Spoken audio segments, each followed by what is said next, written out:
नमस्कार. प्राध्यापक बी जी मांगले, जागर टाइम्स मध्ये आपल्या सर्वांचं स्वागत. मित्रांनो, काल आंतरवाली सराटीमध्ये अनेक जाती धर्माची बैठक मनोजदादा जरांगे पाटलांनी घेतली. अनेक धर्माचे प्रमुख त्या ठिकाणी होते, नेते होते आणि या सर्वांच्या मध्ये मनोजदादांनी एकी घडवून आणली. या एकीचे जे आनंद झाला तो त्यांच्या चेहऱ्यावरून स्पष्टपणे दिसत होता. म्हणजे मराठा, मुसलमान, धनगर, दलित असे सर्व एकत्रित आले. ते त्यानंतर बोलताना ते स्पष्टपणे म्हणाले की 70 वर्षात मी हेच एक स्वप्न बघितलं होतं.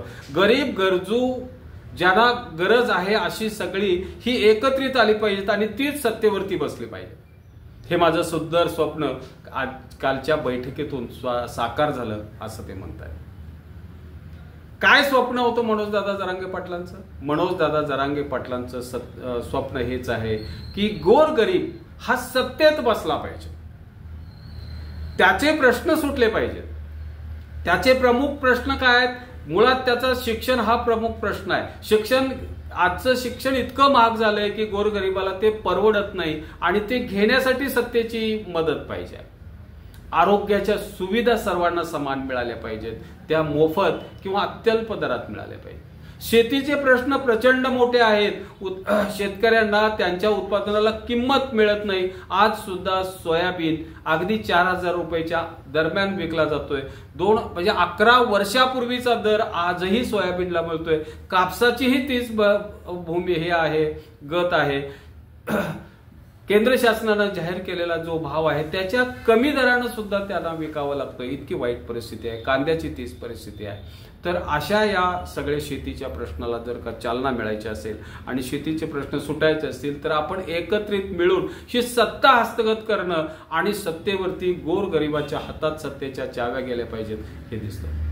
कालच्या सभेमध्ये त्यांच्या चेहऱ्यावर एक वेगळाच आनंद म्हणजे त्यांच्या चेहऱ्यावरून आनंद ओसंडून वाहत होता. त्यांच्या बोलण्यातून धमक आणि निर्धार व्यक्त होता. त्यांनी हा निर्धार व्यक्त करत असताना जे प्रश्न मांडले सर्वसामान्यांचे ते फार महत्वाचे होते. आणि हे सगळं करत असताना सत्ता खेचून कशी आणायची यांनी सांगितलं. मला 70 वर्षामध्ये एक जे सुंदर स्वप्न पडत होतं की गोरगरीब सर्वसामान्य गरजू माणूस हा सगळ्या आपले जाती धर्म सगळं विसरून, आपल्या इगो सगळे विसरून हा एकत्रित येतो आहे. आणि लोकशाहीतील महत्वाचा पाया जो आहे तो म्हणजे निवडणुका. या निवडणुकीला एकत्रितपणे सामोरं जातोय, आपल्या प्रश्नासाठी सामोरं जातोय. हे फार महत्वाचं. सत्ता खेचून आणतोय. सत्ता आणल्यानंतर आपल्या प्रश्नासाठी सत्ता राबवली जाते. ते म्हणतात, म्हणजे बोलताना त्याने असं सांगितलं, प्रत्येक जाती धर्माच्या एकेकाला उपमुख्यमंत्री करून टाकू. 10-12 उपमुख्यमंत्री असतील, त्यानं त्याच्या प्रत्येक समाजाचे प्रश्न सोडवले पाहिजे. मित्रांनो, हे बोलत असताना एक गोष्ट साधारणपणे लक्षात येते असते की आजच्या या लोकशाहीमध्ये सर्वसामान्य गरजू माणसाला कोणीही विचारत नाही, त्याला किंमत नाही आहे. आणि ही जर किंमत एकत्रित यायचं असेल तर यांना एकत्र येणं हे अत्यंत काळाची गरज आहे असं त्यांचं म्हणणं आहे. आणि हे एकत्रित आल्याशिवाय त्यांना आणि गोरगरिबांना ही सत्ता कधीही मिळणार नाही. आपला केवळ आणि केवळ आपला वापर होतोय. यासाठी आपल्या अंगामध्ये असणारे अनेक प्रकारचे इगो जे आहेत, अनेक प्रकारचे अहंभाव आहेत, हे सगळे एकदा काढून टाकायला हवे. त्याशिवाय सर्वसामान्यांच्या प्रश्नाला कोणीही हात घालणार नाही.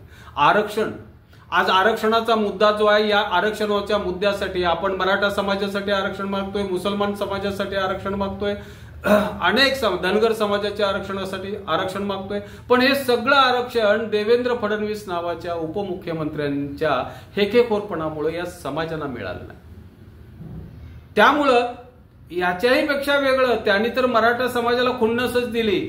तुम्ही काय, म्हणजे पंकजाताई तर असं म्हणत होत्या भारतीय जनता पार्टीच्या, उपोषण करून कुठं आरक्षण मिळते का? चेष्टा लावली त्यांनी.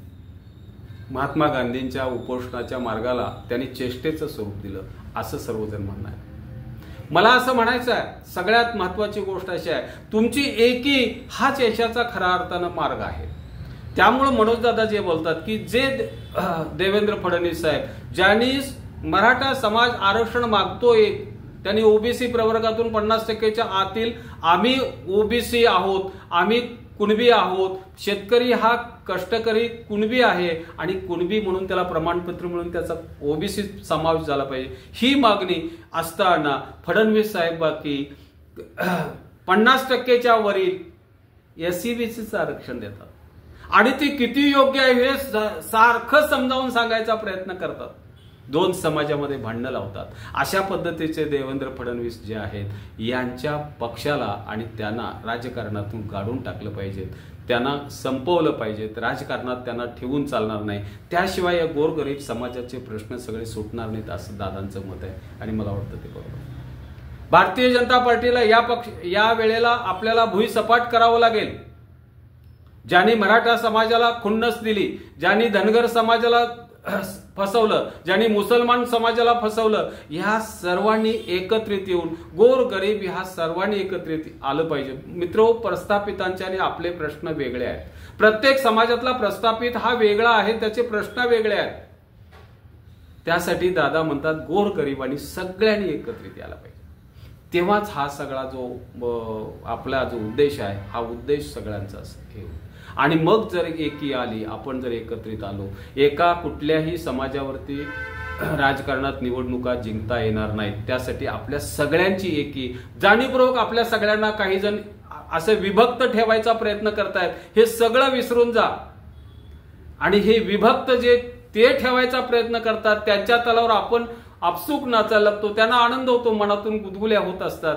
पण हे सगळं आपण विसरलं पाहिजेत. आपण गरजू गरीब सगळे जाती धर्माचे जे काय कंगोरे आहेत हे सगळे विसरून एकत्रित आलो तर बाकी आपल्याला निश्चितपणे ही सत्ता हस्तगत करता येईल. आणि सत्ता एकदा का हस्तगत केली की आपण आरक्षणच काय, सगळ्या प्रकारचे जे प्रश्न आहेत या गरजू समाजाचे, म्हणजे शेतीचे प्रश्न, शिक्षणाचे प्रश्न असतील, आरोग्याचे प्रश्न असतील, बेरोजगारीचा प्रश्न असेल, महिलांच्या सुरक्षिततेचा प्रश्न असेल, मुलींच्या सुरक्षिततेचा प्रश्न असेल, अनेक असे सगळे प्रश्न जे आहेत हे प्रश्न आपण निश्चितपणे सोडवू आणि त्यासाठी यंत्रणा देऊ. सांगताना ते म्हणतात प्रत्येक समाजाला एक उपमुख्यमंत्री पद देऊ आणि त्यांच्या समाजाचे सगळे प्रश्न सोडवण्याचे अधिकार त्या माणसाला देऊ. घराघरात दिवाळीचा आनंद नांदेल अशा पद्धतीची ही घटना आहे. मित्रो, दादांचं हे 70 वर्षातलं स्वप्न अत्यंत सुंदर असं आहे. दादांच्या या स्वप्नामध्ये त्यांना गरजू गरीब यांच्या हातात सत्ता गेलेली पाहिजे, ना की प्रस्थापितांच्या हातात सत्ता, जे प्रचंड मोठे श्रीमंत झाले सत्तेच्या सहकार्यानं, त्यांच्या हातात सत्ता नको आहे. दादा म्हणतात आता ही सत्ता ही तुमच्या आणि आमच्या गरीब लोकांच्यात पाहिजे, गरजू लोकांना ही सत्ता मिळाली पाहिजे, तरच त्यांच्या प्रश्नांना चालना मिळाली, तरच ते प्रश्न सोडवले जातील.